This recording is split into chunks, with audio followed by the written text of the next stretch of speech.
में वर्गी की विविधता। अब बताइए आप अकशेरुकी जीवों से क्या समझते हैं? ऐसे जीव जिनके अंदर क्या नहीं पाई जाती? नोटोकॉर्ड नहीं पाई जाती। नोटोकॉर्ड जिन जीवों में नहीं पाई जाती वो किसमें आते हैं? अकशेरुकी जीवों में आते हैं। अब अकशेरुकी जीवों को दो श्रेणियों में बांटा गया। किसमें? दो श्रेणियों में। समझने के हिसाब से इनको दो श्रेणियों में बांट दिया। नंबर एक निम्न अकशेरुकी। निम्न बहुत बार पढ़ा हुआ आपका। नंबर एक निम्न अकशेरुकी और नंबर दो कौन सा है? उच्च अकशेरुकी। ठीक है, उच्च अकशेरुकी। अब होता क्या है भाई, जो ये जीव है अकशेरुकी, इसके अंदर 10 फाइलम रखे गए हैं, 10 संघ रखे गए हैं। अब 10 संघ में से क्या किया? 5 संघ तो निम्न अकशेरुकी में रख दिए और 5 संघ क्या दे दिए? उच्च अकशेरुकी में दे दिए। इस 5 में से 4 संघ तो आसानी से इसमें आ रहे हैं और एक संघ की स्थिति विवाद में है। एक संघ की स्थिति विवाद में है, विवाद में है और वो संघ है हेमिकोर्डेटा। कौन सा है? हेमिकोर्डेटा। देखिए इसमें 5 संघ सीधे आ रहे हैं, कोई दिक्कत नहीं है, और इसमें जो 5 आ रहे हैं उसमें से 4 तो सही है और एक की स्थिति जो है वो विवाद में है, और जो एक की स्थिति विवाद में है उस संघ का नाम है हेमिकोर्डेटा। क्या नाम है?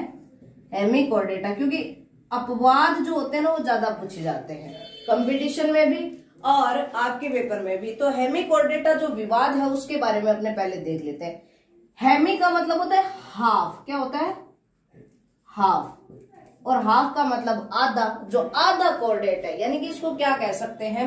आधा कोर्डेट कह सकते हैं। इसमें क्या होता है कि इसकी जो बक्कल कैविटी है, मुख गुहा, क्या है? मुख गुहा, उसकी छत पर, मुख गुहा की छत पर नोटोकॉर्ड के समान संरचना इकट्ठी होनी प्रारंभ हो जाती है, बननी शुरू हो जाती है। मुख गुहा की छत पर नोटोकॉर्ड समान संरचना का उद्भव प्रारंभ हो जाता है। इस कारण इसकी स्थिति जो है वो आधे कोर्डेट जैसी मानी गई है। इसको पृथक रखा जाता है। अब आपकी क्या असूलियत होगी? आपके निम्न अकशेरुकी जो बुक लग रही है, फर्स्ट वाली बुक, उसके अंदर आपको 5 संघ पढ़ने पड़ेंगे और उच्च अकशेरुकी में केवल और केवल आपको कितने पढ़ने पड़ेंगे? 4 पढ़ने पड़ेंगे, क्योंकि एक की स्थिति जो है वो विवाद में है। इसको क्या किया? हाइमेन नामक साइंटिस्ट ने। कौन से साइंटिस्ट ने? हाइमेन नामक साइंटिस्ट ने 1959 में, हाइमेन नामक साइंटिस्ट ने इसको अलग ही रख दिया कि हेमिकोर्डेटा को अपने अलग से पढ़ेंगे, अलग से एक संघ में पढ़ेंगे हेमिकोर्डेटा को। ये अलग से एक संघ बना दिया हेमिकोर्डेटा नाम से। ठीक है, इसको क्या करते हैं? जब हम सेकेंड ईयर की कॉर्डेटा पढ़ते हैं, सेकेंड ईयर में क्या लगती है? कॉर्डेटा। देखो जूलॉजी आपको समझाने का प्रयास किया तो इसने एक क्रम से किया है। इन्वर्टिब्रेट आपको पहले फर्स्ट ईयर में पढ़ा दी और कॉर्डेटा आपको क्या करेगा? ये सेकेंड ईयर में पढ़ाएगा। और जब ये कॉर्डेटा आपको पढ़ाएगा ना तो उसमें पहले ये बताएगा कि पीछे आप एक चीज छोड़ के आए हो, जो क्या है? हेमिकोर्डेटा। पहले आप उसको भी पढ़ लो कि ये क्या होते हैं। ये आधे कोर्डेट होते हैं। अब मैं बताती हूँ इसका जो लास्ट संघ है किसका, क्योंकि इसमें 4 आते हैं ना। कितने आते हैं इसमें? 4 आते हैं। और इस 4 का जो लास्ट है उसका नाम है इकाइनोडर्मेटा। क्या नाम है? इकाइनोडर्मेटा। और इकाइनोडर्मेटा में आती है सी स्टार। सी स्टार यानी कि तारा मछली। कौन सी आती है? तारा मछली। अब तारा मछली इसमें आती है, देखिए। और इस हेमिकोर्डेटा में आता है जो जीव, उसका नाम है बेलेनोग्लोसस। क्या नाम है? बेलेनोग्लोसस। दोनों नाम याद रखना भाई। हेमिकोर्डेटा में जो जीव आता है वो कौन सा है? बेलेनोग्लोसस। और उधर जो लास्ट फाइलम आपको दिखाई दे रहा है उसमें कौन सा आता है? सी स्टार यानी कि तारा मछली। और इसका मैं वैज्ञानिक नाम लिखूं तो इसको कहा जाता है एस्टेरियोस। क्या कहा जाता है? एस्टेरियोस। एक बार याद नहीं रह रहा तो कोई बात नहीं, जीव को पढ़ेंगे तो ऑटोमेटिक याद हो जाएगा। अब देखो लास्ट इकाइनोडर्मेटा था और इधर शुरू कौन सा हो गया? हेमिकोर्डेटा। लास्ट इकाइनोडर्मेटा था और इधर जो है वो हेमिकोर्डेटा है। तो इसको क्या है? इधर देखो, आगे सेकेंड ईयर में पढ़ेंगे हम कॉर्डेटा और पहले पढ़ रहे थे हम अकशेरुकी। क्या पढ़ रहे थे? अकशेरुकी। इन दोनों के बीच का लिंक कौन सा हो गया? हेमिकोर्डेटा। क्योंकि बीच का कैरेक्टर रख रहा है ना ये, ना तो ये अकशेरुकी और ना ये कॉर्डेट है पूरा, तो बीच का कैरेक्टर रखने के कारण इसको क्या कहा जाता है? इकाइनोडर्मेटा और कॉर्डेटा की बीच की कड़ी कहा जाता है। किसको कहा जाता है? हेमिकोर्डेटा को। हेमिकोर्डेटा क्या है? इकाइनोडर्मेटा और कॉर्डेटा के बीच की कड़ी। हेमिकोर्डेटा को इकाइनोडर्मेटा और कॉर्डेटा के बीच की कड़ी कहा जाता है। ठीक है, आई बात समझ में? अब देखते हैं अपने कौन कौन से संघ इसमें आते हैं, कौन से संघ नेक्स्ट वाली बुक में आएंगे आपके। देखो मैंने बताया कि निम्न एकशेरुकी में 5 आते हैं और उच्च एकशेरुकी में 4 आते हैं। अब ये 5 आप नाम बता दो मेरे को। पहला कौन सा है? प्रोटोजोआ, निम्न की बात कर रही हूं मैं। दूसरा कौन सा है? पोरीफेरा। तीसरा कौन सा है? सिलेंट्रेंटा। तीसरा है सिलेंट्रेंटा। चौथा कौन सा है? प्लेटीहेल्मिन्थेस। ये कर्म वाइज है भाई। इसी तरह क्या है, पृथ्वी पर जीव बने हैं। ये जो कर्म है ना, ये ज्यादा से ज्यादा, जैसे यहाँ देखेंगे ये निम्न विकसित है, ये थोड़ा इससे ज्यादा विकसित है, ये थोड़ा सा इससे ज्यादा है। इसी तरह प्रकृति पर जीव जो है वो क्या हुए? विकसित हुए। प्रोटोजोआ, पोरीफेरा, सिलेंट्रेंटा, प्लेटीहेल्मिन्थेस और लास्ट बताना मेरे को कौन सा है? निमेटोडा। लास्ट कौन सा है? निमेटोडा। इस तरह करके ये सारे के सारे किसमें आ गए? ये निम्न एकशेरुकी के संघ है। कौन से हैं? निम्न एकशेरुकी। अब हम बात करें उच्च एकशेरुकी की। उच्च एकशेरुकी की बात करें, इसमें कितने आने हैं? 4 आने हैं। अब चारों के नाम देखते हैं। निमेटोडा। निमेटोडा क्या होते हैं? कर्मी के समान होते हैं। कैसे होते हैं? कर्मी, वॉर्म लाइक होते हैं। लेकिन इनके शरीर में क्या नहीं पाया जाता? सेगमेंटेशन नहीं पाया जाता, खंड विभाजन नहीं पाया जाता। देखो इसको अगर तोड़ो ना तो इस तरह ये टुकड़ों में ये खंड से बन जाए, तोड़ने नहीं है। ये खंड शरीर में क्या होता है? कई जीवों के ऊपर खंड से पाए जाते हैं, तो वो इसमें अगर खंड बन जाए तो ये जीव आगे विकसित होकर कौन सा संघ बनाएगा? ये बनाएगा एनेलिडा। क्या बनाएगा? एनेलिडा। नाम सुना है एनेलिडा का? 6th class, sorry 11th class में लगता था ना आपके, एनेलिडा। सारे के सारे लगते थे, क्लासिफिकेशन था। हो सकता है आपने चैप्टर को ड्रॉप मार दिया हो, क्योंकि 11th में तो होम एग्जाम होते हैं, कोई डर तो है नहीं। ठीक है, एनेलिडा हो गया। अब क्या होता है? एनेलिडा से अपने देख रहे हैं कि कर्मी के समान जीव है। कर्मी के समान धीरे धीरे उनमें क्या बन गए? विंग्स बन गए, पंख बन गए, और उनके पैर क्या हो गए? दोनों साइड में लगने लगे, जॉइंटेड फुट उनमें उपलब्ध हो गए। तो वो जीव क्या कहलाए? आर्थ्रोपोडा कहलाए। क्या कहलाए? आर्थ्रोपोडा। तो इसके बाद में आगे नेक्स्ट कौन सा आएगा? आर्थ्रोपोडा। अब आर्थ्रोपोडा के बाद में जिस जीवों का विकास हुआ वो था सॉफ्ट बॉडी वाले। कौन से थे? सॉफ्ट बॉडी वाले, जिनकी बॉडी बहुत सॉफ्ट थी। और बॉडी सॉफ्ट होने के कारण इनको क्या रखना पड़ा? अपनी बॉडी के ऊपर एक कैल्शियम कार्बोनेट का कवच रखना पड़ा। क्या रखना पड़ा? कैल्शियम कार्बोनेट का कवच रखना पड़ा। अब यहां देखिए कोई जीव है जिसके चारों ओर कैल्शियम कार्बोनेट का कवच रखना पड़े, और उसको क्या कहा जाता है? मोलस्का कहा जाता है। इसमें भी अपवाद है। अगर आपने इसका ऑक्टोपस देखें जो मोलस्का में आता है, इसमें आता है मोलस्का में, इस पे कोई कवच नहीं पाया जाता। इसमें क्या आता है? ऑक्टोपस, पाइला यूनियो। पाइला यूनियो वगैरह वो चीज जिससे मोती प्राप्त होती है, सिप्पी वगैरह वो चीज देखिए आपने, जो शंख देखा है। तो सिप्पी तो हार्ड होती है ऊपर से तो हार्ड होती है, जीव उसके भीतर रहता है। सिप्पी लाती है घर पे, उसके अंदर जीव थोड़ी ना होता है, जीव तो निकला हुआ होता है, जीव उसमें से निकल जाता है। तो वो ऊपर का जो कवच है ना, वो उनका क्या होता है? कठोर होता है। कठोर कैल्शियम कार्बोनेट के कवच वाले ये मोलस्का जो है मूलिस शब्द से बना है, और मूलिस शब्द का अर्थ क्या है? सॉफ्ट बॉडी वाले।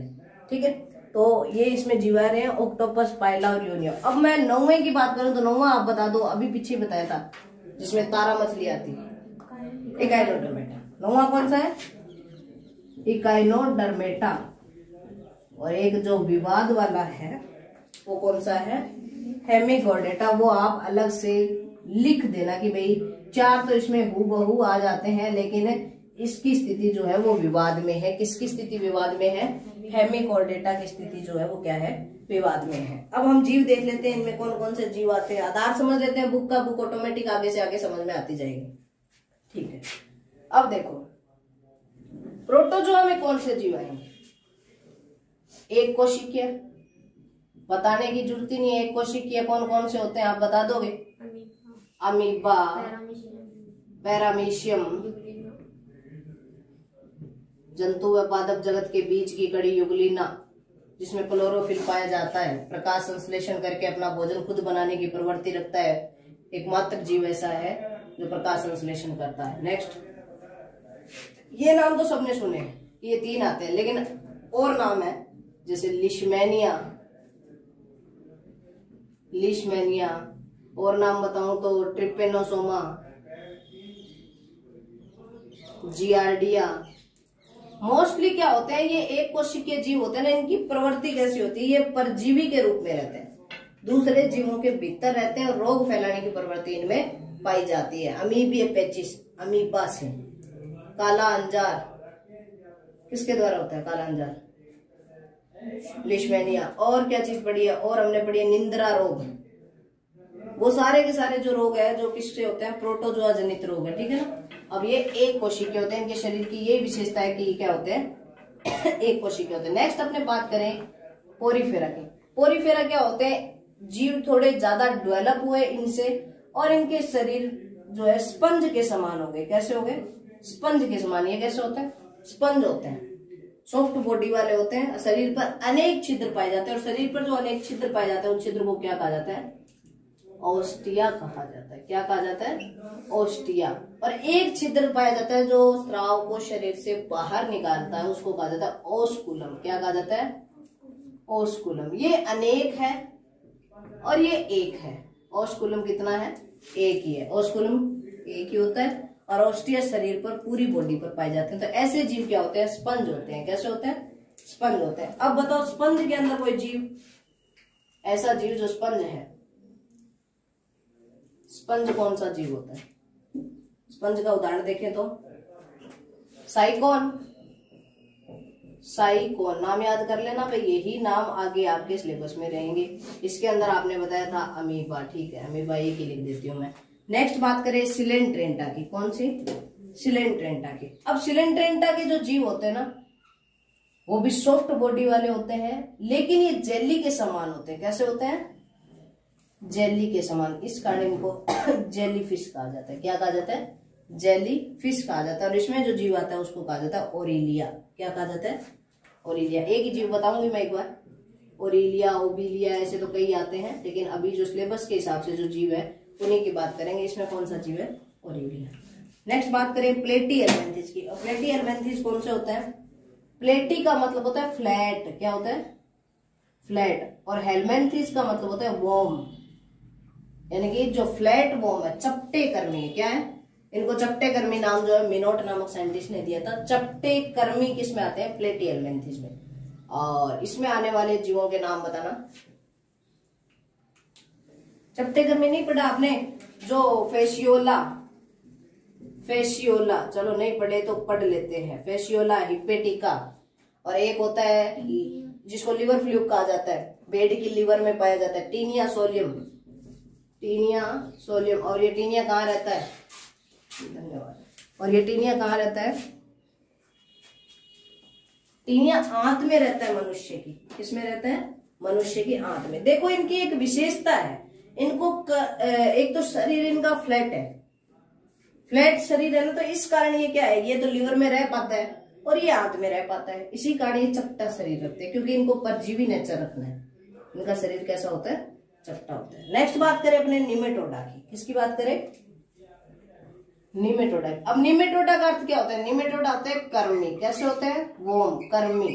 कैसे होता है, कर्मी होते हैं। अब कर्मी है ना, और इनकी एक विशेषता है, आगे जाकर ये कर्मी क्या करेंगे, अपने शरीर में सेगमेंटेशन कर लेंगे। शरीर पर क्या हो जाएंगे, इस तरह का विभाजन पाया जाएगा जो बाहर से देखने पर इनकी बॉडी में डायरेक्ट दिखाई देता है। तो ये जीव जो है वोम के समान होता है। इसका एग्जाम्पल बताना मेरे को। ड्रैकनकुलस सुना है ना, ड्रैकनकुलस नाम सुना है। नारू रोग, हाँ नारू रोग होता है ना, जो गंदे जलाशयों का पानी पीते थे उससे क्या होता है, नारू रोग होता था। ड्रैकनकुलस। हाथी पांव रोग सुना है, बुचेरिया ब्रेंकोफ टाइप सुना है। ये जो जीव होते हैं वो इसके अंदर आते हैं, जो कर्मी के समान होते हैं। ये सीधी की सीधी सामान्य भाषा में ना लट जैसी होती है। इसमें किसी भी तरह का विभाजन नहीं पाया जाता शरीर को बाह्य तौर पर देखने पर। ये जीव क्या होते हैं, ये निमेटोडा के अंतर्गत आते हैं। अब देखो समझ पा रहे हो इनके लक्षणों को। जब तक लक्षण नहीं समझ में आएंगे भीतर वाला सिस्टम समझ में नहीं आएगा। प्रोटोजोआ एक कोशिकीय, पोरीफेरा स्पंज, सिलेंट्रेंटा जेलीफिश, फ्लैटवर्म प्लेटी हेलमिंथिस, निमेटोडा कर्मी के समान शरीर वाले। मोस्टली क्या होते हैं, परजीवी नेचर के होते हैं। अब देखो इसमें से ये परजीवी, ये परजीवी है। अमीबा वाला मोस्टली जो है, प्रोटोजोआ वाले क्या होते हैं, परजीवी नेचर के होते हैं। मोस्टली क्या होते हैं, परजीवी नेचर के। इधर मैं जाऊं तो स्पंज को छोड़ दो, इसको भी छोड़ दो, ये फ्लैटवर्म, ये भी क्या है, परजीवी नेचर के। इसको मैं छोड़ दूं। नेक्स्ट अपने बात करें निमेटोडा की, और निमेटोडा के जो कर्मी होते हैं वो मोस्टली क्या होते हैं, परजीवी होते हैं। अब देखो आपको जो सिलेबस करवाएगा ना ये, तो इसके अंदर लगभग आपको 5 जीव पढ़ाएगा। कितने जीव पढ़ाएगा, 5 जीव। निमेटोडा के आपको 5 जीव पढ़ाएगा। इसको जो मैंने नाम लिख दिया वो 2 ही जीव पढ़ाएगा सिलेबस के अंदर। कौन कौन से, फेसियोला और टीनिया। इनका पूरा जीवन चक्र, कैसे ये रोग फैलाते हैं, वो सारा सिस्टम पढ़ेंगे। और जेली फिश वाले में इसमें जो मैंने लिखा है ना वो ओरिलिया एक ही पढ़ेंगे, प्लस 2 टॉपिक और लगेंगे, वो बता दूंगी मैं। और इसके अंदर साइकोन एक ही है, और इसके अंदर कम से कम 5 से 6 जीव पढ़ेंगे। इसमें प्रोटोजोआ। ये आपका पहली किताब का सिलेबस, समझ में। प्लस हम इसमें पढ़ेंगे टैक्सोनॉमी। क्या पढ़ेंगे, टैक्सोनॉमी। और टैक्सोनॉमी का मतलब क्या होता है, वर्गीकी। ये तो सामान्य 1.5 पेज का सिस्टम है कि टैक्सोनॉमी होती क्या है, क्या रहता है इसके अंदर, ठीक है। इसके बाद में हम बात करेंगे एनेलिडा। देखते हैं एनेलिडा जीव जो होते हैं वो क्या होते हैं।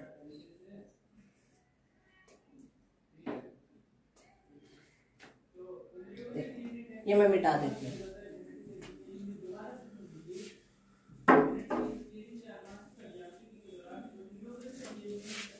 जोंक का नाम सुने, जोंक जो रुधिर का चूषण करती है, जो रुधिर को चूसती है, वो किस में आते हैं, एनेलिडा में आते हैं। वही बात है, शरीर क्या होता है, कर्मी के समान होता है, सेगमेंटेशन इनमें बनना शुरू हो जाता है, वो किस में आते हैं, एनेलिडा में आते हैं। कैंचुआ किस में आता है, एनेलिडा में आता है। वो चीजें किस में है, एनेलिडा में। अब आर्थ्रोपोडा में बताने की जरूरत ही नहीं है, मकड़ी, बिच्छू,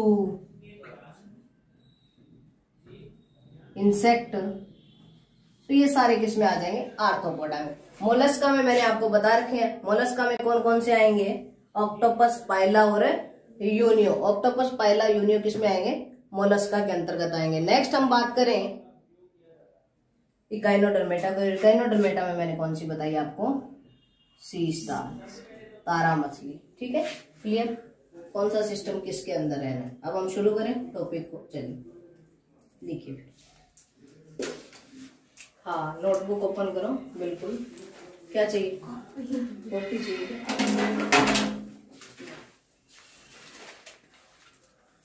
हाँ, फर्स्ट ईयर की पहली बुक जो है शुरू से है, आप नोट कर लें इसको।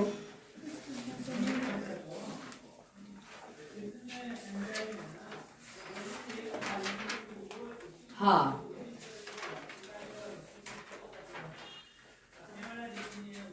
चलिए लिखिए।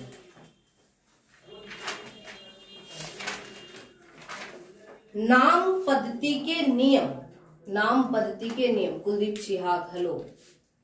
हाँ, हेडिंग लगाना, नाम पद्धति के। नोमेनकल्चर कैरोलस लीनियस ने दिया था ना, जीवों का नामकरण करने वाली पद्धति। तो नेक्स्ट आप हेडिंग लगाओगे, नाम पद्धति के नियम। नाम पद्धति के नियम, इसमें लिखते हैं अपने नाम पद्धति के नियम क्या क्या रहते हैं।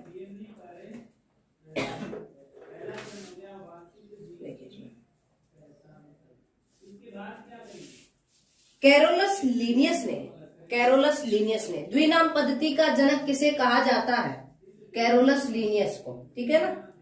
कैरोलस लीनियस ने जीवों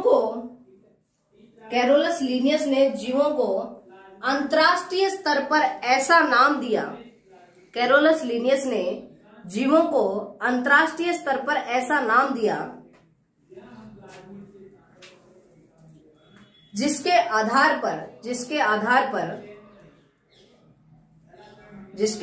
पर जीव संपूर्ण विश्व में जाना पहचाना जाता है।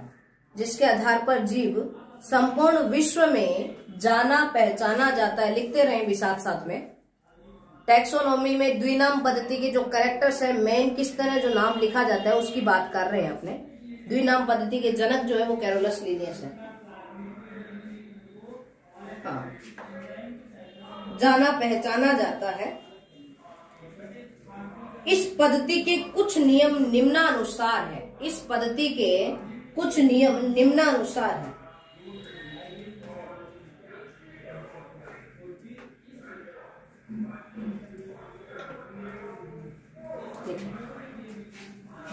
द्विनाम पद्धति में, नंबर 1 लिखना, द्विनाम पद्धति में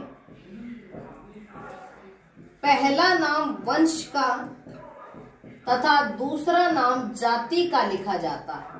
पहला नाम वंश का तथा दूसरा नाम जाति का लिखा जाता है। द्विनाम पद्धति में पहला नाम वंश का तथा दूसरा नाम जाति का लिखा जाता है। वंश का नाम बड़े अक्षर से लिखना प्रारंभ किया जाता है। वंश का नाम बड़े अक्षर से लिखना प्रारंभ किया जाता है। वंश का नाम बड़े अक्षर से लिखना प्रारंभ किया जाता है तथा जाति का प्रथम अक्षर छोटे अक्षर से लिख सकते हैं। छोटे अक्षर से लिखा जाता है, लिख सकते नहीं, लिखा जाता है। छोटे अक्षर से लिखा जाता है।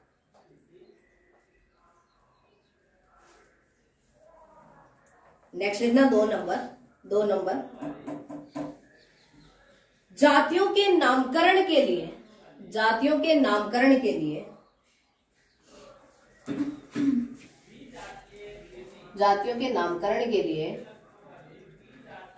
द्विपद या त्रिपद,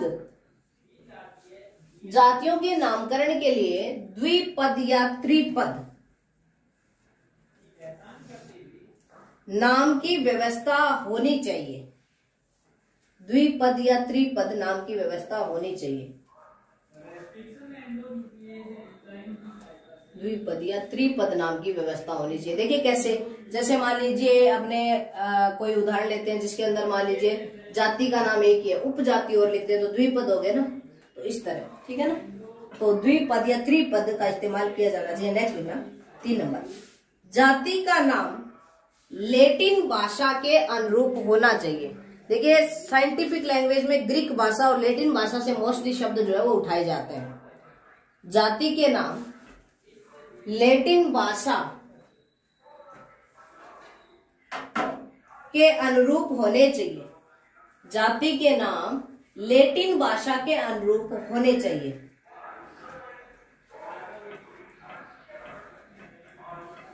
नेक्स्ट लिखना,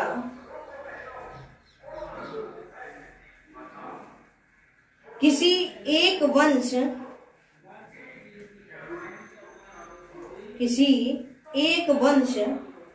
या जाति का नाम,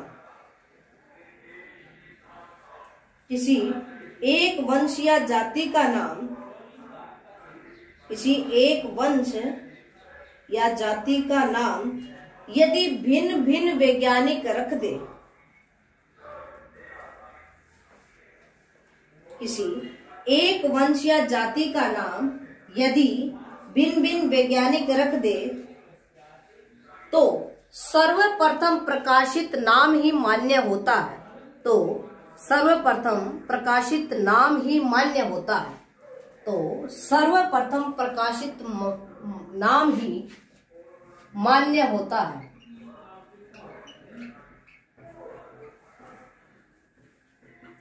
सर्वप्रथम प्रकाशित नाम ही मान्य होता है। नेक्स्ट लिखिए,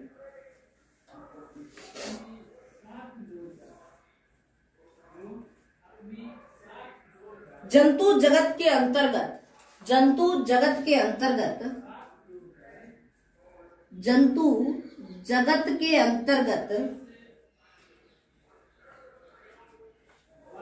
दो वंश एक ही नाम के नहीं हो सकते। जंतु जगत के अंतर्गत दो वंश एक ही नाम के नहीं हो सकते। जंतु जगत के अंतर्गत दो वंश एक ही नाम के नहीं हो सकते। और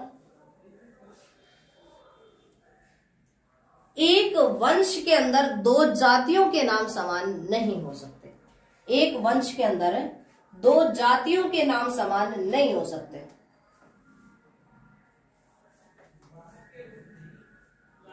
दो जातियों के नाम समान नहीं हो सकते। क्या लिखा भाई हमने? हम देख रहे हैं द्विनाम पद्धति। कौन सी पद्धति? द्विनाम पद्धति। टैक्सोनॉमी का जो द्विनाम पद्धति है वो बहुत ही महत्वपूर्ण पॉइंट है, जिसके अंदर जीवों को विश्व स्तर पर एक नाम दिया जाता है और पूरे विश्व में उसी नाम से उसको जाना जाता है। अब द्विनाम पद्धति के जनक आपको पता है कौन है? Carolus Linnaeus. प्लस आप एक चीज और याद कर लें यहीं से, कैरोलस लीनियस ने अपनी जो पुस्तक लिखी वो कौन सी थी? सिस्टेमा नेचुरी।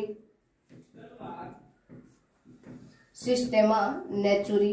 अब द्विनाम पद्धति में पहला नाम वंश का होता है, दूसरा जाति का होता है, और वंश का पहला अक्षर कैपिटल लिखा जाता है, और दूसरी बात करें जाति का हम क्या लिख सकते हैं? स्मॉल लिख सकते हैं। पहला नियम तो यही हो गया। दूसरा नियम हमने क्या पढ़ा? एक वंश जो है ना, दो वंश जो है एक समान नाम के नहीं हो सकते। वंश एक होएगा और वो एक नाम पूरे विश्व में अकेला ही होएगा, उस नाम के दो वंश नहीं हो सकते। ठीक है ना? अब देखो होमो के अंदर जातियां कई हो सकती है, सेपियंस या कुछ और भी हो सकता है सिस्टम, लेकिन होमो नाम से और वंश नहीं हो सकता। ठीक है? अब देखो एक वंश के अंदर कई जातियां हो सकती है, कई क्या हो सकती है? जातियां हो सकती है। एक वंश के अंदर कई क्या हो सकती है? जातियां हो सकती है, लेकिन वो जातियां एक नाम की नहीं हो सकती। जातियां एक नाम की हो सकती है क्या? आपने कितने सारे जीव पढ़े हैं, कितने सारे सवाल पढ़े थे आपने?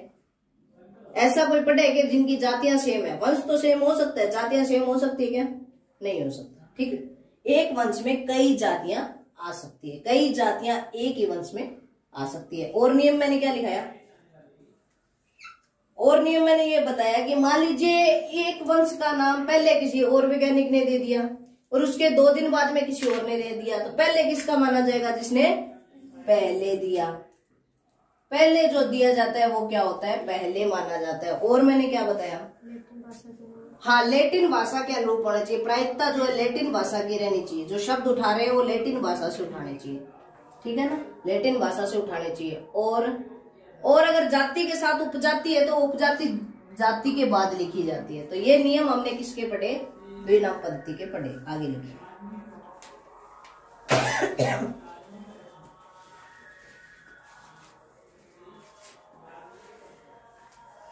हो गया? कितने नियम लिख लिए आपने? 5 लिख लिए, बहुत है इतने। नेक्स्ट आप हेडिंग लगाइए, अकशेरुकी जंतु जगत। अकशेरुकी जंतु जगत। नेक्स्ट हेडिंग लगाना, अकशेरुकी जंतु जगत। देखिए, अकशेरुकी जंतु जगत। अकशेरुकी या इनवर्टिब्रेट के अंतर्गत, अकशेरुकी या इनवर्टिब्रेट के अंतर्गत, अकशेरुकी या इनवर्टिब्रेट के अंतर्गत उन जीवों को शामिल किया जाता है। अकशेरुकी या इनवर्टिब्रेट के अंतर्गत उन जीवों को शामिल किया जाता है जिनके अंदर नोटोकॉर्ड नहीं पाई जाती। उन जीवों को शामिल किया जाता है जिनके अंदर नोटोकॉर्ड नहीं पाई जाती।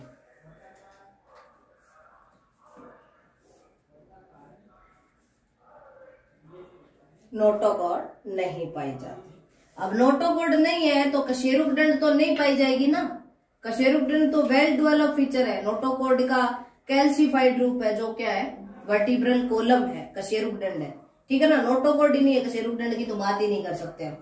तो इन जीवों के अंदर क्या रहती है? नोटोकॉर्ड जो होती है वो एब्सेंट रहती है। नेक्स्ट लिखना,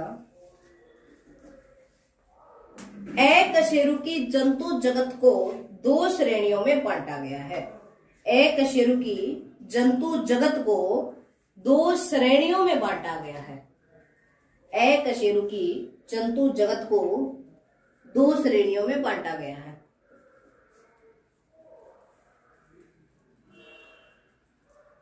अकशेरुकी जंतु जगत को 2 श्रेणियों में बांटा गया। 2 श्रेणी कौन कौन सी है देखते हैं। नंबर 1, निम्न अकशेरुकी। निम्न अकशेरुकी, लोअर इनवर्टिब्रेट। ठीक है? और दूसरी है उच्च अकशेरुकी, हायर इनवर्टिब्रेट। निम्न अकशेरुकी और नंबर 2 क्या है? हायर इनवर्टिब्रेट, उच्च अकशेरुकी।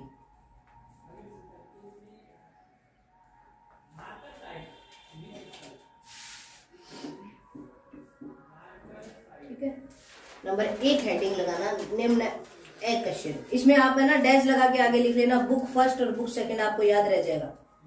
निम्न अकशेरुकी आपकी बुक फर्स्ट है और उच्च अकशेरुकी आपकी बुक सेकंड है। फर्स्ट बुक में आप निम्न को पढ़ोगे, ठीक है ना। चलिए अब हेडिंग लगाइए निम्न अकशेरुकी प्राणी। निम्न अकशेरुकी प्राणी, निम्न अकशेरुकी प्राणी लिखिए इसमें। इसके अंतर्गत वे अकशेरुकी प्राणी आते हैं। इसके अंतर्गत वे इनवर्टिब्रेट जीव आते हैं। इसके अंतर्गत वे इनवर्टिब्रेट जीव आते हैं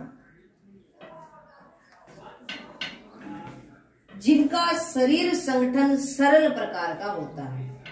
जिनका शरीर संगठन सरल प्रकार का होता है।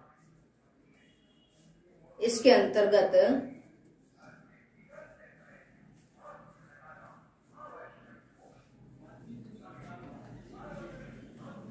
वे अकशेरुकी जीव आते हैं जिनका बॉडी ऑर्गेनाइजेशन सिंपल प्रकार का होता है, सरल प्रकार का होता है। नेक्स्ट लिखना है, इस श्रेणी में 5 संघ फाइलम। इस श्रेणी में 5 संघ या फाइलम,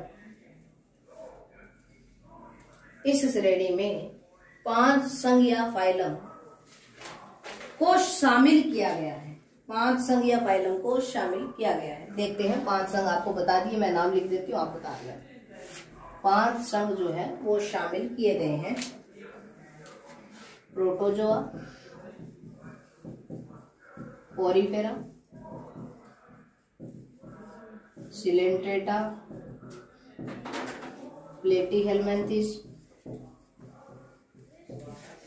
और लास्ट है निमेटोडा। ये 5 संघ जो है वो इसमें शामिल किए गए। याद 1 पी से, 2 पी से और 3 पी से, 3 पी से और 1 सी से और 1 एन से। बी सी एन याद रखना, ऑटोमेटिक याद रह जाएगा। 3 पी से है और ये सी एन से 1 है।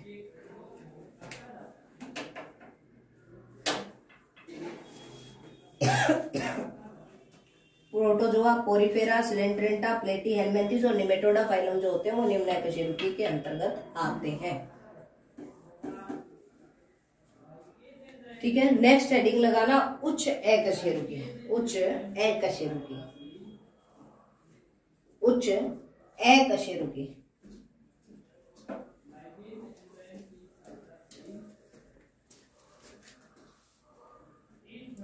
ये उच्च अकशेरुकी, देखिए ये वे अकशेरुकी जीव होते हैं।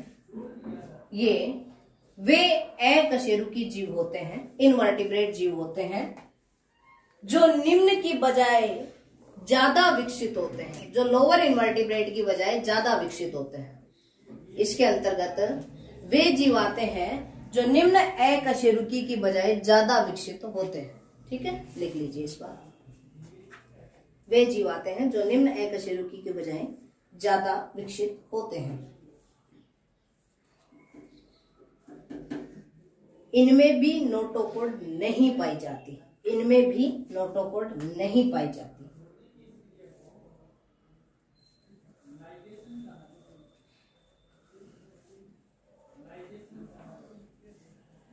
इनमें भी नोटोकॉर्ड नहीं पाई जाती। सामान्यतः इसमें 5 संघ रखे गए हैं। पहले आप 5 के नाम लिखिए, फिर बताऊंगी हेमिकोर्डेटा की स्थिति। सामान्यतः इसमें 5 संघ रखे गए हैं। Annelida, arthropoda, Mollusca, Echinodermata. सामान्यतः इसमें 5 संघ रखे गए हैं। सामान्यतः इसमें 5 संघ रखे गए हैं। एनेलिडा, आर्थ्रोपोडा, मोलस्का और इकाइनोडर्मेटा।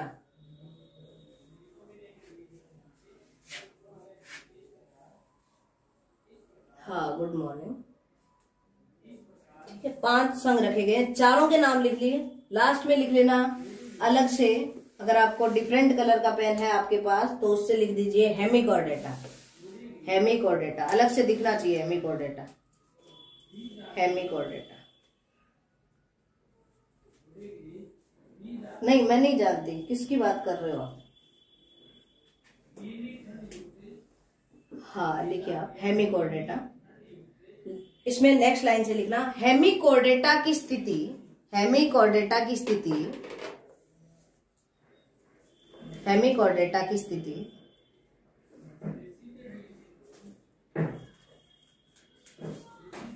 विवादास्पद रही है। हेमिकॉर्डेटा की स्थिति विवादास्पद रही है, विवादास्पद रही है क्योंकि इसमें बक्कल कैविटी की छत पर, मुख गुहा की छत पर, क्योंकि इसमें बक्कल कैविटी की छत पर, मुख गुहा की छत पर, मुख गुहा की छत पर नोटोकॉर्ड के समान संरचना, नोटोकॉर्ड के समान संरचना, नोटोकॉर्ड के समान संरचना का विकास पाया जाता है।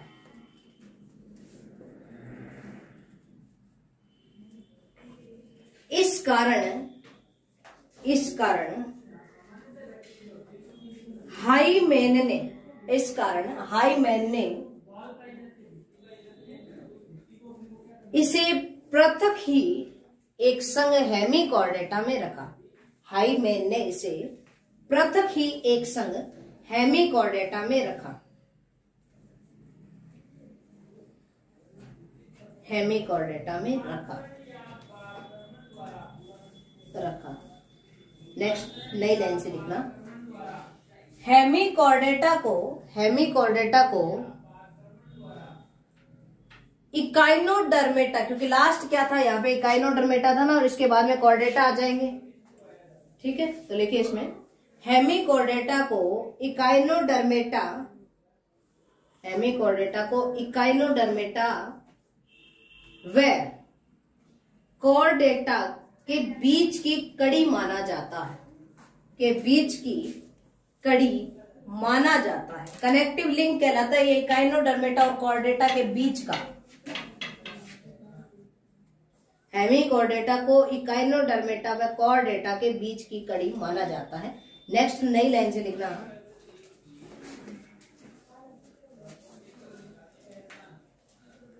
इसके अंदर बेलेनोग्लोसस प्राणी आता है। हेमिकॉर्डेटा में इसके अंदर बेलेनोग्लोसस, लिख लोगे क्या? हाँ, बेलेनोग्लोसस,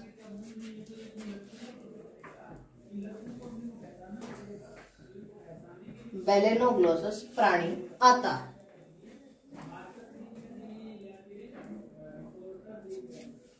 ठीक है,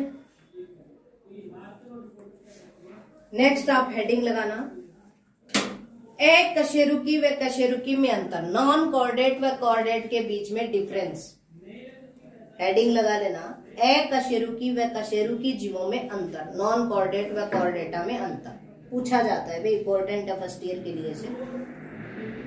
एक कशेरुकी व कशेरुकी जीवों में अंतर। ठीक है, तो क्या करोगे, एक तरफ लिख लेना आप अपनी कॉपी के नॉन कॉर्डेट उधर, और फिर इधर वाली साइड लिखना कॉर्डेट। टेबल बना ले, अंतर कर रहे हैं हम नॉन कॉर्डेट और कॉर्डेट के अंदर। नॉन कॉर्डेटा और कॉर्डेटा में डिफरेंस देखते हैं। पहला डिफरेंस तो ये हो गया नोटोकॉर्ड का पाया जाना और उसमें नहीं पाया जाना। उसके अलावा वेल फीचर्स में क्या क्या अंतर पाए जाते हैं वो देखेंगे हम। इधर लिख लेते हैं नॉन कॉर्डेटा और उधर लिख लेते हैं कॉर्डेटा। चलिए टेबल बना लीजिए इस तरह, फिर हम अंतर करते हैं। लिखिए, एक नंबर लिखिए, नोटोकॉर्ड का अभाव। नोटोकॉर्ड का अभाव किसमें? नॉन कॉर्डेटा में। इसमें पाया जाता है, क्या पाया जाता है? नोटोकॉर्ड। नोटोकॉर्ड का अभाव रहता है नॉन कॉर्डेटा में और पाया जाता है किसमें, कॉर्डेटा में। देखो दूसरा क्या विशेषता है, मैं इधर बात कर रही हूं, दूसरी विशेषता देखो। कॉर्डेटा जीव जो होते हैं ना, इसमें द्विपार्श्व सममिति पाई जाती है, बाइलेटरल सिमेट्री। कौन सी सिमेट्री, द्विपार्श्व सममिति। कि इसको क्या करते हैं, बराबर दो भागों में मध्य से गुजरती हुई किसी रेखा से काट सकते हैं, वो क्या होते हैं, बाइलेटरल सिमेट्री। और इनका कोई पता नहीं है, ये बाइलेटरल भी हो सकते हैं, ये द्विपार्श्व भी हो सकते हैं, ये अरीय भी हो सकते हैं, और अमीबा जैसे असममित भी हो सकते हैं। अमीबा जैसे क्या होते हैं, असममित, जिसका पता नहीं चलता कहां से काटे तो बराबर भागों में कट जाएगा, सममिति निश्चित नहीं हो सकती। तो ये अरीय भी हो सकते हैं, रेडियल, द्विपार्श्व बाइलेटरल भी हो सकते हैं, और एसिमेट्रिकल भी हो सकते हैं। तो लिख लीजिए सेकंड अंतर। ये द्विपार्श्व, अरीय या असममित प्रकार के हो सकते हैं, और वो क्या होते हैं, द्विपार्श्व सममिति के होते हैं।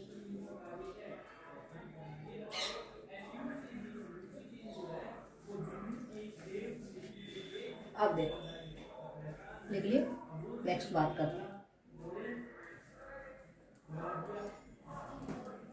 देखो जब भ्रूण विकसित होता है, जब भ्रूण विकसित होता है तो उसमें क्या बनती है, लेयर बनती है तीन। आपने पढ़ा है ये बात कि पीयूष ग्रंथि का उद्गम भ्रूण की एक्टोड्रम से होता है, हृदय का उद्गम भ्रूण की मीजोड्रम से होता है। ये लाइनें पढ़ी है ना आपने, थोड़ा बहुत याद आ रहा है, कुछ पीछे का पढ़ा हुआ। तो ये लाइन कहां से है, ये लाइन क्या होता है, गैस्ट्रुला भवन के दौरान तीन लेयर बनती है। मैंने पहले भी बताया था आपको, गैस्ट्रुला भवन के दौरान तीन लेयर बनती है। उन तीन लेयरों से क्या होता है, जीव का अग्रिम विकास होता है। आगे के लिए जो अंग सिस्टम बनने हैं वो तीन लेयर से बनेंगे, एक्टोड्रम, मेसोड्रम और एंडोड्रम से। अब देखो कॉर्डेटा ज्यादा विकसित है या फिर कौन सा विकसित है, नॉन कॉर्डेटा ज्यादा विकसित है, कॉर्डेटा ज्यादा विकसित है। तो इसमें तीनों लेयर पाई जाएंगी। कितनी लेयर पाई जाएंगी, तीनों लेयर। इसमें क्या है, एक्टो, एंडो और मीजो, तीनों लेयर पाई जाएगी, क्योंकि वो क्या करते हैं, अंगों का निर्माण करते हैं, वेल फीचर्स वाले कैरेक्टर्स का निर्माण करते हैं। तो इसमें क्या होती है, एक्टोड्रम, एंडोड्रम और मेसोड्रम, जिन जीवों में ये तीनों लेयर पाई जाती है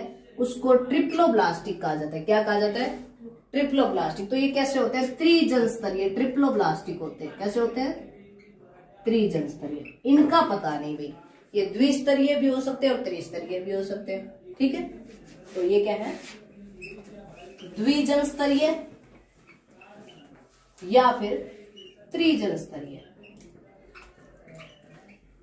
ठीक है, जो वेल डेवलप होएगा वो ट्रिप्लोब्लास्टिक होएगा, या फिर इसमें ये जनन स्तर अनुपस्थित भी हो सकते हैं, या क्या हो सकते हैं, अनुपस्थित भी हो सकते हैं। तो ये लिख लीजिए।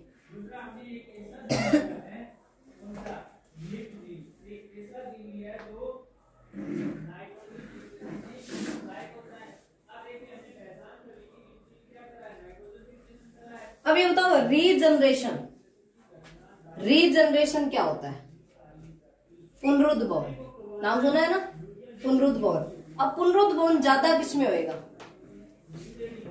और कम किसमें होएगा, रीजनरेशन पुनरुद्भवन ज्यादा किसमें विकसित होएगा, इसमें ज्यादा होएगा पुनरुद्भवन या इसमें ज्यादा होएगा, हैं, इसमें ज्यादा होगा। देखना जैसे जैसे जीव जो होते हैं वो डेवलप होते जाते हैं, उनमें रीजनरेशन की कैपेसिटी क्या होती है, कम होती जाती है। स्पंजों की मैं बात करूं, स्पंजों में इतनी अधिक कैपेसिटी पाई जाती है, मैंने उस दिन बताया था कि उनको छान भी लेना तो उनके प्रत्येक पार्टिकल से नया जीव बन सकता है, तो भी वो नया जीव बना सकता है। अगर मैं बात करूं उनकी प्लेनेरिया की, प्लेनेरिया में कितनी अधिक रीजनरेशन क्षमता पाई जाती है, उसका प्रत्येक पार्ट नया जीव बनाने की कैपेसिटी रखता है। तो रीजनरेशन जो, क्या आपने कोई हाथ अंगुली काट दे, क्या वो मतलब अंगुली से पूरा जीव बन जाएगा, क्या नहीं बनेगा ना, अंगुली आनी मुश्किल हो जाती है। तो क्या होता है कि पुनरुद्भवन, रीजनरेशन इनमें ज्यादा होता है और उसमें क्या होता है, कम होता है। छिपकली में पूंछ का आना, कुछ कैरेक्टर्स जो होते हैं उनके अंदर पाए जाते हैं। ठीक है ना, जैसे इसमें मैं बताऊं सी स्टार जो होते हैं ना, सागर तारा, एस्टेरियोस, उसकी एक भुजा को काट दे तो वो भुजा पुनः बन जाती है इकाइनोडर्मेटा में। तो यहाँ तक क्या होता है, वेल कैरेक्टर पाए जाते हैं रीजनरेशन के, और उनमें जो है वो नहीं पाए जाते। तो रीजनरेशन किसमें ज्यादा होता है, इसमें ज्यादा होता है, इसमें क्या होता है, कम होता है, पुनरुद्भवन कम होता है। लिख लीजिए इस बात को।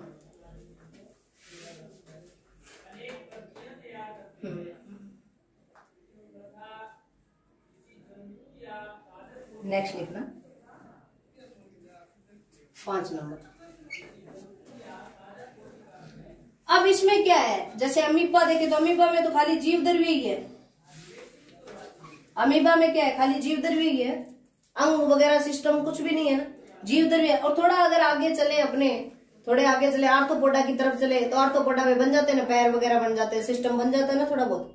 तो जीव द्रव्य से लेकर अंग तंत्र की कोटि के ये हो सकते हैं, अंग तंत्र की कोटि के हो सकते हैं, यानी कि इनका शरीर संगठन जीव द्रव्य से लेकर अंग तंत्र की कोटि तक का हो सकता है। उधर बात करूं तो मैं क्या है, अंग तंत्र टाइप का होता है, ऑर्गन सिस्टम पाया जाता है ना कोर्डेटा में, अपने कोर्डेटा ही है, ठीक है।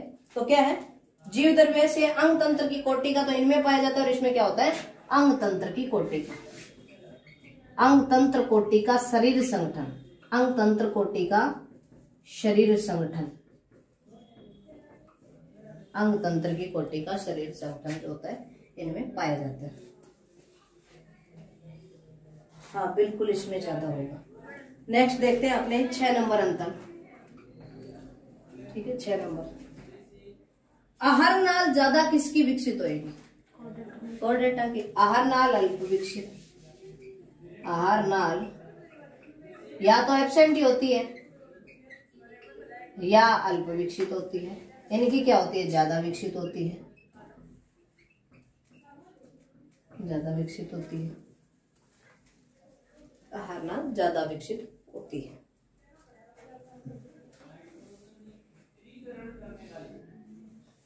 अब बताओ ब्रेन किसमें, माइंड ब्रेन कौन इस्तेमाल करता है, कोऑर्डिनेट करते हैं ना, और इनके अंदर मस्तिष्क क्या होता है, अल्प विकसित होता है। तो लिख ले ये बात, इनके अंदर मस्तिष्क प्राय अनुपस्थित होता है, मस्तिष्क क्या होता है, प्राय एब्सेंट होता है, ब्रेन क्या होता है, एब्सेंट होता है, और इनमें क्या होता है, प्रेजेंट होता है, ब्रेन प्रेजेंट होता है, ब्रेन प्रेजेंट होता है।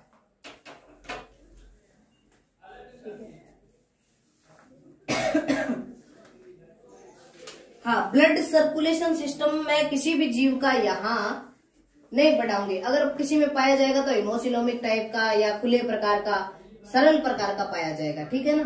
तो इनमें लिखना आप नॉन कोर्डेटा में रुधिर परिसंचरण तंत्र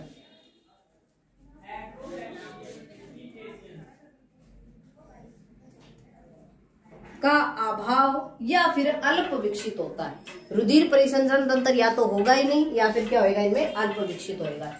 नॉन कोर्डेटा की बात कर रहे हैं। रुधिर परिसंचरण तंत्र,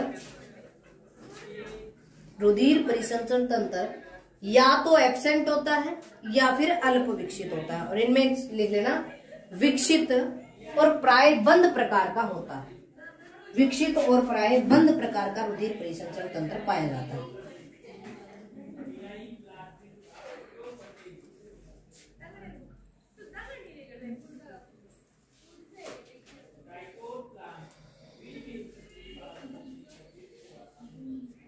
नेक्स्ट लिखना, हृदय जो होता है, हार्ट अपने कहाँ होता है, अधर भाग में होता है ना, और इनके क्या होता है, डोर्सल भाग में होता है, पृष्ठ भाग में होता है। तो लिख लीजिए, इनमें हृदय पृष्ठ भाग में पाया जाता है और अपने में क्या होता है, अधर भाग में पाया जाता है। कोर्डेटा में क्या होता है, अधर भाग में हृदय पाया जाता है, हृदय अधर ये होता है कोर्डेटा में, और इनमें पृष्ठीय होता है नॉन कोर्डेटा में। नॉन कोर्डेटा में पृष्ठीय हृदय पाया जाता है और कोर्डेटा में अधरीय हृदय जो होता है वो पाया जाता है। अब ये बताओ, रिप्रोडक्शन की अपने बात करें तो रिप्रोडक्शन कोर्डेटा में किस प्रकार का होएगा, कोर्डेटा में रिप्रोडक्शन जनन की बात कर रहे हैं, लैंगिक होएगा, अलैंगिक होएगा या फिर वेजिटेटिव होगा, कौन सा होएगा, लैंगिक होएगा। तो लिख लीजिए, पहले नॉन कोर्डेटा में लिख लेना। नॉन कोर्डेटा में कैसा हो सकता है, अलैंगिक हो सकता है और लैंगिक हो सकता है। तो लिख लेना नॉन कोर्डेटा में इनमें जनन अलैंगिक या लैंगिक प्रकार का होता है, इनमें जनन अलैंगिक या लैंगिक प्रकार का होता है, इनमें जनन अलैंगिक एसेक्सुअल और सेक्सुअल टाइप का होता है, कोर्डेटा में लैंगिक टाइप का होता है, कोर्डेटा में लैंगिक प्रकार का जनन पाया जाता है।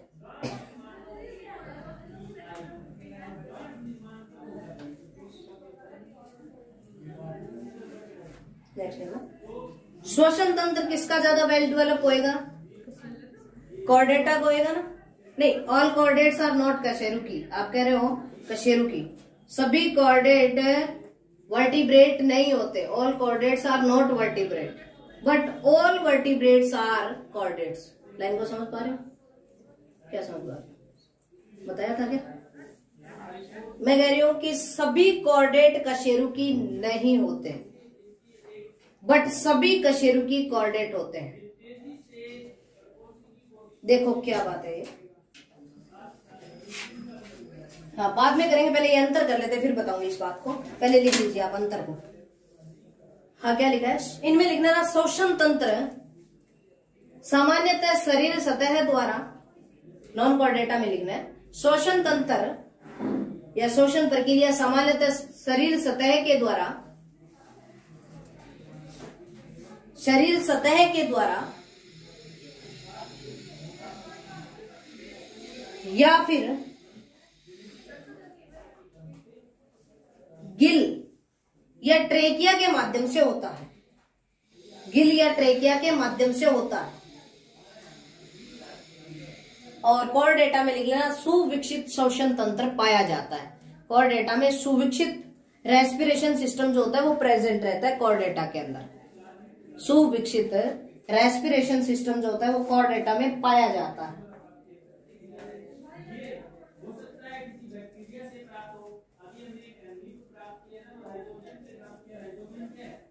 ठीक है, बहुत अंतर हो गए। चलिए, ये हो गया कोऑर्डिनेटा और नॉन कोऑर्डिनेटा में अंतर। अब वो लाइन देखते हैं जो मैं बता रही थी। क्या लाइन है?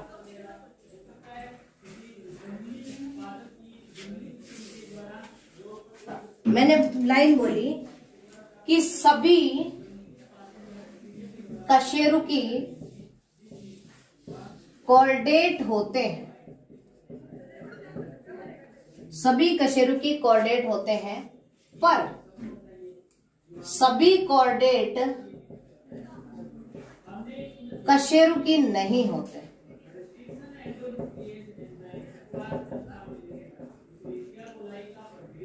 लाइन समझ में आई? सभी कशेरुकी कोऑर्डिनेट होते हैं बट सभी कोऑर्डिनेट कशेरुकी नहीं होते। कैसे नहीं होते? देखो, कशेरुकी की बात करती हूं तो मैं कशेरुकी उन जीवों को कहूंगी, कशेरुकी जीव उन जीवों को कहूंगी जिनके अंदर वर्टिब्रल कॉलम पाया जाता है, कशेरुक दंड पाया जाता है। क्या पाया जाता है? कशेरुक दंड पाया जाता है। और कशेरुक दंड मजबूत कैल्सीफाइड होता है, मजबूत कैल्सीफाइड होता है, अस्थियों का बना होता है। किसका बना होता है? अस्थि से बना होता है और मजबूत कैल्सीफाइड होता है। ठीक है, और एक चीज होती है नोटोकॉर्ड। एक चीज क्या होती है? नोटोकॉर्ड, और जो कि मीजोडर्म के कलेक्ट होने से बनती है। नोटोकॉर्ड क्या होती है? मीजोडर्म के इकट्ठे होने से। नोटोकॉर्ड का मतलब है मोटी रस्सी के समान संरचना, मोटी रस्सी समान संरचना। और जो मोटी रस्सी के समान संरचना होती है वो क्या कहलाती है? नोटोकॉर्ड कहलाती है। अब देखो नोटोकॉर्ड, नोटोकॉर्ड क्या होता है? जैसे मैं बात करूं कोऑर्डिनेटा जीवों में, कोऑर्डिनेटा की दो श्रेणी होती है, एक तो नोटोकॉर्ड वाले जीव और एक होते हैं कशेरुक दंड वाले जीव। एक तो होते हैं नोटोकॉर्ड वाले जीव और एक जिनकी नोटोकॉर्ड पर कैल्शियम वगैरह का जमाव होकर जो मजबूत हो गई और कशेरुक दंड बना ली, रीढ़ की हड्डी बना ली, वो तो होते हैं हम लोग क्या है? वर्टिब्रेट है। और जिनमें केवल और केवल नोटोकॉर्ड है, मोटी रस्सी के समान ही संरचना है, वो जीव है। जैसे मैं बात करूं तो उसके अंदर आता है एक तो यूरोकॉर्डेट और एक आता है सिफेलोकॉर्डेट। सिफेलोकॉर्डेट, बस नाम याद रह रहे हैं तो ठीक है, नहीं रह रहे तो इतना याद रख लो कि ऐसे जीव जिनमें केवल और केवल मोटी रस्सी के समान संरचना पाई जाती है वो कोऑर्डिनेट तो होते हैं। क्योंकि कोऑर्डिनेट का मेन फीचर ही क्या है? या तो नोटोकॉर्ड होगी या कशेरुक दंड होगी।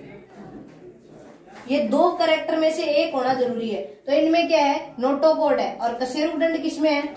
एम्फीबिया में है, एवीज में है, रेप्टाइल में है और मैमल्स में है। मैमल्स में इनमें क्या है? कशेरुक दंड है। इनमें क्या है? कशेरुक दंड है ना? तो अब देखो, ये तो है कशेरुकी। अब ये कशेरुकी सारे के सारे कशेरुकी कोऑर्डिनेट है ना? क्योंकि कोऑर्डिनेट में तो आएंगे, हो गए। बट सारे कोऑर्डिनेट कशेरुकी नहीं है, क्योंकि आधे क्या है? नोटोकॉर्ड वाले भी हैं, आधे क्या है नोटोकॉर्ड वाले भी है, जैसे यूरोकॉर्डेट और सिफेलोकॉर्डेट। ये क्या है, ये ऐसे कॉर्डेट है जो पहले बने, प्रिमिटिव टाइप के कॉर्डेट है जो पहले बने, उसके बाद में तो कैल्शियम का जमाव हो गया, उनको क्या बना दी उन्होंने, कशेरुकदंड बना दी। जीवों के विकास का क्रम ये है, जीवों के विकास का क्रम ये है कि पहले तो उनमें नोटोकॉर्ड ही नहीं थी। रेप्टाइल्स में कशेरुकदंड पाया जाता है, तो सांप भी तो उसमें ही आता है उसमें, बिल्कुल, तो उसमें तो वो तो मुड़ जाता है। ऐसे मुड़ जाता है, तेरे मुड़ने से मुड़ जाता है, तो इसका मतलब ये है कि उसमें नहीं है। तो उसमें है या नहीं है? बिल्कुल है।